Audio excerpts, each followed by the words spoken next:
በችርቻሮ መንገዛ ሰዎች እንደ ልብ ማቴሪያል እንኳን ማግኘት አልቻልንም። ነገር ግን ሰርታችኋልና ግብር ክፈሉ። ጊዜው ደርሷል። ያ አስፈሪ ጊዜ ደርሷል።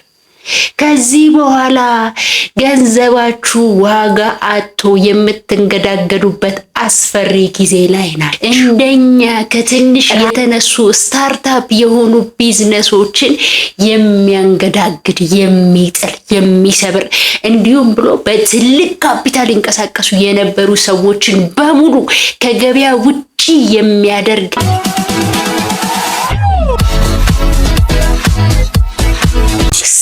ሰላም ውድ ቤተሰቦቼ እንዴት ናችሁ? ፔሪ ነኝ። እንኳን ወደ እኔ ቤት በሰላም በፍቅር በጤና መጣችሁልኝ። ለዚህ ቤት አዲስ የሆናችሁ ሰብስክራይብ ይደረግ። ይሄ ቤት ስለ ፋሽን፣ ስለ ልብስ አሰራር፣ በጠቅላላው ስለ ፋሽን ጥልቅ ፍቅር ካላችሁ ትክክለኛ ቤት ነው። ታዲያ የምትወዱኝ የኔ ቤተሰቦች ደግሞ ብላችሁኝ ላይክ አድርጋችሁ ቪዲዮአችሁን ጀምሩ። የኔ ውድ ቤተሰቦች በአሁኑ በጣም ከባድ የሆነ ርዕስ ነው የምናነሳው። ጊዜው ደርሷል። ያ አስፈሪ ጊዜ ደርሷል።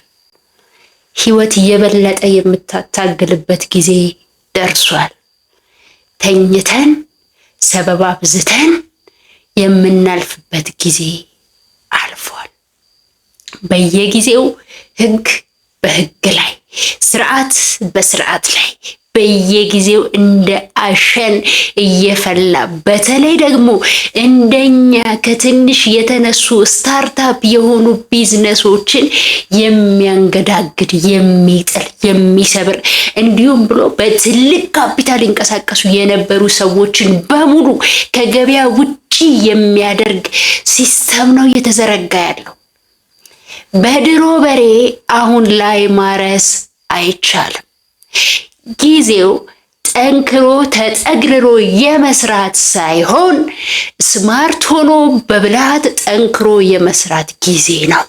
ላባችሁን ጠብ ብታደርጉ፣ በድሮ በሬ ብታርሱ ከዚህ በኋላ በቀላል የሚታለፍ ቢዝነስ አይኖርም። ለነጋዴ፣ ለቢዝነስ ማኖች፣ ለፋሽን ዲዛይነሮች፣ በኦንላይን ላይ ለምንንቀሳቀስ ሰዎች በሙሉ ፊት ለፊታችን እየመጣ ያለው ነገር የበለጠ ቻሌንጅ የሚያደርግ ነው። በብራችሁ እየተመካችሁ ብራችሁን፣ ገንዘባችሁን ባንካችሁ ውስጥ ቁጭ አድርጋችሁ የተቀመጣችሁ ሰዎች ከዚህ በኋላ ገንዘባችሁ ዋጋ አጥቶ የምትንገዳገዱበት አስፈሪ ጊዜ ላይ ናችሁ።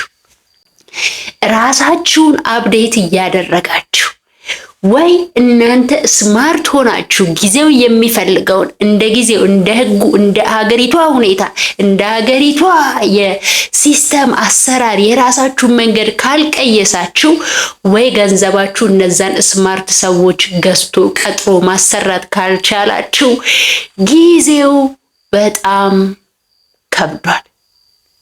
በጣም ከብዷል። ብዙ ሰዎች የንግድ ፍቃዶቻቸውን እየመለሱ ነው። በጣም ብዙ ሰዎች ንግዶቻቸውን እየዘጉ ነው።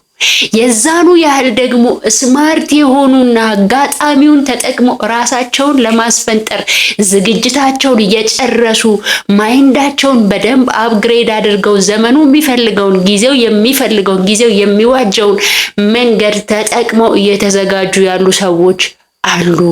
እንደኔና እንደናንተ ደግሞ ስታርታፕ ሆነን በትንሽ ገንዘብ ሰርተን እሷን እያባዛን ለማደግ እየተፍጨረጨርን ያለን ሰዎች፣ ያለን ፋሽን ዲዛይነሮች፣ ያለን ቢዝነስ ማኖች አቅጣጫችንን ካልቀየረን፣ ስማርት ወይ መራመድ ካልቻልን፣ ራሳችንን አፕግሬድ ማድረግ ካልቻልን ያኔ በነፃው ዘመን ተኝተን ሰበብ ስናበዛ የነበረ ሰዎች አሁን ላይ የበለጠ ነገሩ ከብዷል።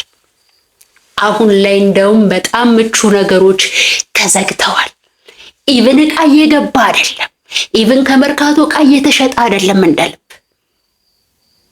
ኢምፖርት ኤክስፖርቱ አትጠይቁኝ። ዶላር እንደልብ የለም። አስመጪዎች ዕቃ ማስመጣት አልቻሉም። እኛ በችርቻሮ ምንገዛ ሰዎች እንደ ልብ ማቴሪያል እንኳን ማግኘት አልቻልንም። ነገር ግን ሰርታችኋልና ግብር ክፈሉ ትባላላችሁ። እናንተ ሰራችሁ አልሰራችሁ ማንም የሚመለከተው የለም። ነገሮቹ በሙሉ ተወሳስበዋል።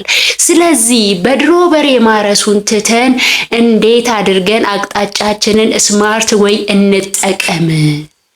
ጊዜው ስፔሻሊ የዲጂታል ነው። እንደገና እስካሁን ኦንላይን ጀምሩ ተጠቀሙ ስላችሁ የነበሮቹ ሰዎች ያልጀመራችሁ፣ ያልተንቀሳቀሳችሁ፣ ስልካችሁ ላይ ዩቲዩብ እና ቲክቶክ ላይ የተኛችሁ ሰዎች አሁን ልጀምር ብትሉ እንኳን መንግስት ከሱ ታክስ ለመቁረጥ ኦሬዲ ህጉን እያወጣ ነው። ከጥቂት ቀናት ከጥቂት ወራት በኋላ ተፈጻሚ የሚሆን ብዙ ህግ እየረቀቀ ነው። ድሮ ኦፖርቹኒቲያችሁን ያልተጠቀማችሁ ወደ መስመሩ ያልገባችሁ ሰዎች አሁን የበለጠ ቻሌንጅ ፊት ለፊታችሁ ላይ ይጠብቃችኋል። ምን ልታደርጉ አሰባችሁ? ወድቃችሁ ተሰብራችሁ በጣም ከጨዋታ ውጭ ሆናችሁ ህይወትን አፈር መላስ ወይስ አሁን ብድግ ብሎ ነቅቶ ስማርት የሆነ ወዮችን መጠቀም አይሻልም ወይ? ጊዜው ለነጋዴም ለቢዝነስማኖች በጣም ከባድ ሆኗል። በጣም ትልቅ ኮምፒቲሽን፣ በጣም ትልቅ የገንዘብ አቅም የሚጠይቅ ከገንዘብም ባሻገር ጥበብ፣ ህግን በደንብ ማወቅ የሚጠይቅ ጊዜ ላይ ደርሰናል። እኛ ሀገር በፍጥነት ይወጣሉ ብለን የማናስባቸው ህጎችና ሲስተሞች፣ ስርዓቶች በሙሉ ቁልፍልፍ ብለው እኛ ሀገር ኮምፕሊትሊ ተግባራዊ መሆን ጀምረዋል። ስለዚህ ምን አስባችኋል ቤተሰቦች? ምን ላይ ናችሁ?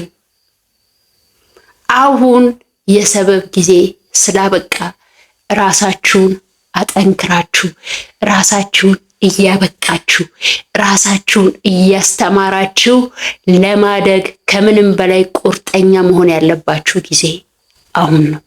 ይሄንን እንዳትረሱ የኔ ውድ ቤተሰቦች። ዛሬ የነገርኳችሁ ነገር ከምንም በላይ ጊዜ አሁን ነውና ተጠቀሙበት።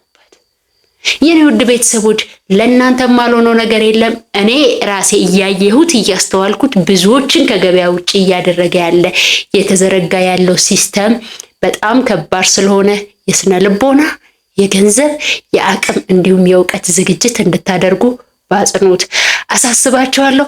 አመሰግናለሁ የኔ ውድ ቤተሰቦች። በሌላ ይጠቅማል፣ ይበጃል፣ ያገለግላችኋል በምለው ሌላ ቪዲዮ እስከምመለስ ድረስ